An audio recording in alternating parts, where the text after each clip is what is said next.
Well, happy New Year's Eve. We are starting your 5 News at noon with a live look at Crystal Bridges, where people are bringing in the new year a little early. So happy New Year's Eve to all those who are celebrating the event. It's made for those who don't like to stay up late. Danny, this is good for people like us who go to work at 3 a.m. I was gonna say, I wish I was there right now. I'd be ringing in the new year as well, because I'm gonna be in bed probably by at least 7, if not earlier tonight. Hey, it looks, you're getting to be there in spirit, right? From getting to watch it. But so many people are out there right now having an absolute blast. I know that this is one thing that's become really popular with families too, just because maybe the kids don't need to stay up past their bedtime, or they don't want to stay up past their bedtime, and so parents can celebrate with their kids and then maybe get a babysitter and go celebrate with friends later. So it's a win-win for everyone. Do you right? remember as like a younger kid, like staying up really late, like 2 midnight? Oh, absolutely. Yeah. And as a kid, it's so funny how times change, because as a kid, it's so fun to stay up late past your bedtime,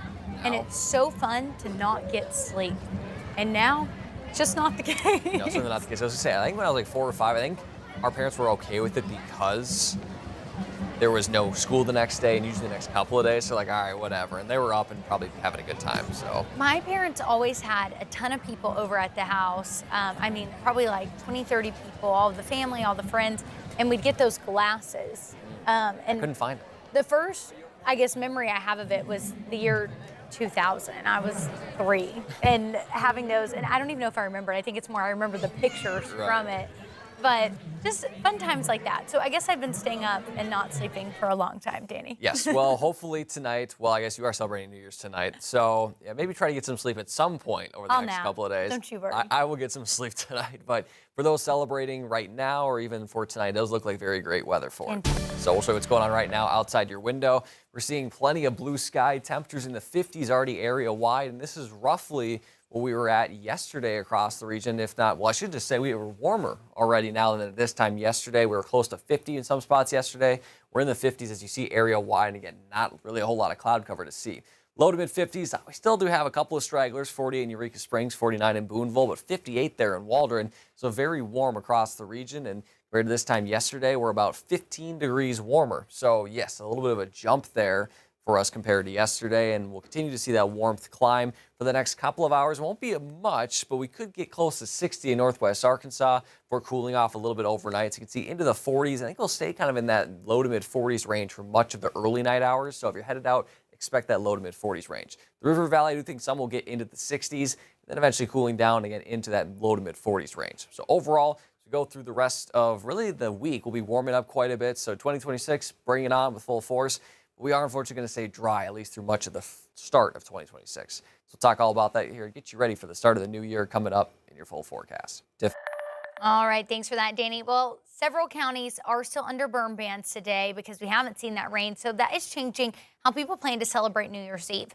Across the state, cities are adjusting their plans for New Year's celebrations. Larger cities like Fayetteville, Bentonville, Rogers, and Fort Smith already banned fireworks on New Year's. But smaller communities that usually allow them are now enforcing restrictions because of those conditions and ongoing burn bans.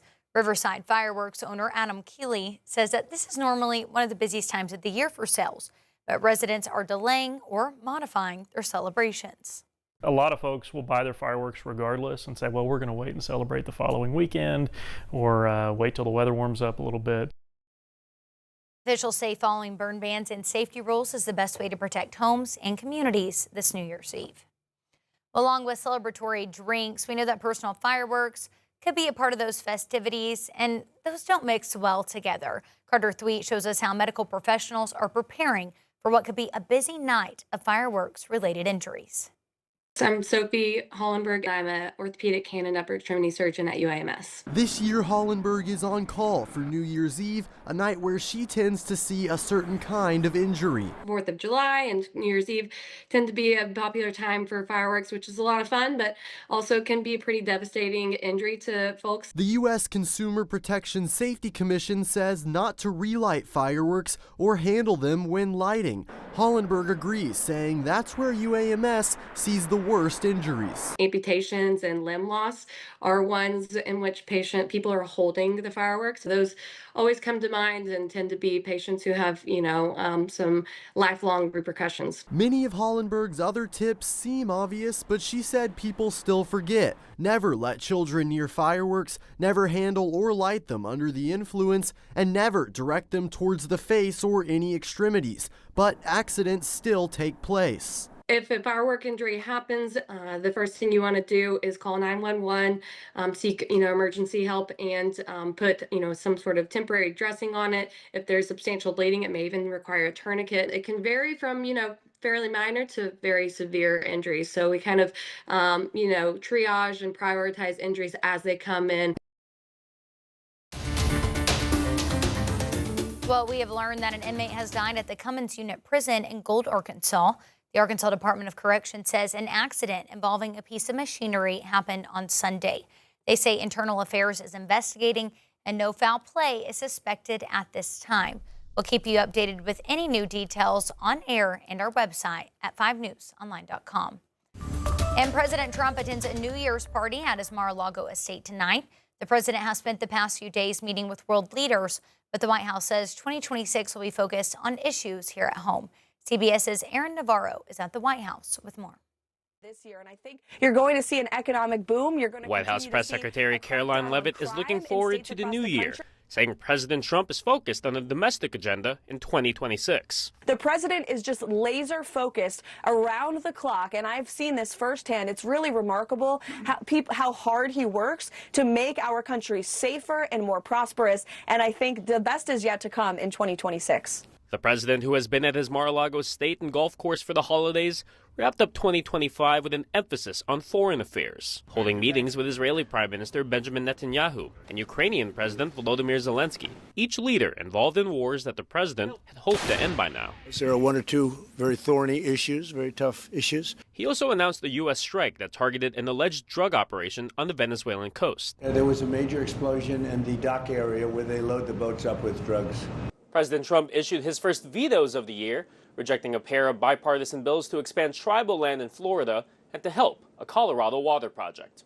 Colorado's Democratic and Republican lawmakers pushed back on social media, one calling it a revenge tour, suggesting it's retaliation for Tina Peters.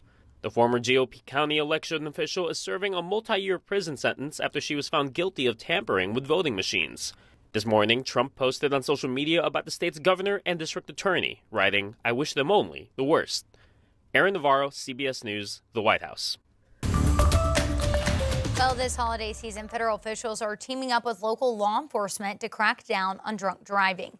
The U.S. Department of Transportation Highway Traffic Administration says the goal is simple: remind drivers that drinking and driving can have deadly consequences.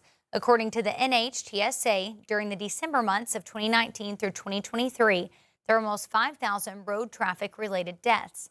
In December of 23, there were over 1,000 alcohol-impaired driving fatalities, with nearly 700 drivers having a blood alcohol level twice the legal limit.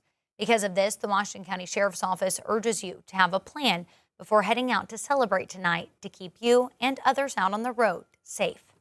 Driving your car to a party and you're going to be drinking, before you get ready to drive, well, call us. We're going to tow you and your car home for free. You know, I've been doing this for 14 to 15 years now, and I just want to try to help people. We work a lot of wrecks in the towing industry. We see what can happen if you're intoxicated driving. You can kill yourself or kill somebody else. So I want to try to help you get home safe, try to cut down on any kind of death. We just heard from Tim Moody there with J-Hook Towing. And like he said, that they are offering free rides this New Year's Eve with towing services available through their website. So again, those are free rides. All you have to do is go to their website at jhooktowing.com, and from there, they'll help you out. Enforcement's ball drop on Garrison Avenue will return tonight after last year's event was canceled. The free event will feature a live performance, food trucks, and more for you and the whole family. Some road closures to note, though. Garrison will be closed between 7th and 9th Street, and 8th Street will be blocked at A Street. Of course, Mayor McGill will count down to midnight with the 10-foot ball drop. And we have a list of some of the other New Year celebrations happening across the area.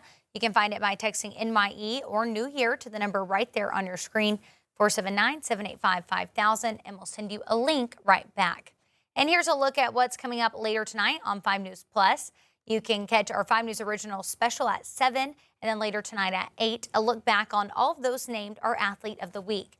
Your 5 News at 10 will also be airing an hour earlier tonight at 9. 5 News Plus is free to download to any smart device.